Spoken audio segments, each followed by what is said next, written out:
Hey guys, this is Tony with Alliance Specialties in Laser Sales, and we're back with another Motivational Monday. And today I have Tyler VanRee with me from Legacy Precision Molds, and he's got a quote for us that speaks to him. So go ahead, Tyler.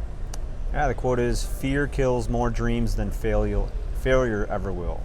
So why do you like that? What does it do for you? I think it's you can't be afraid to try something new. Yeah.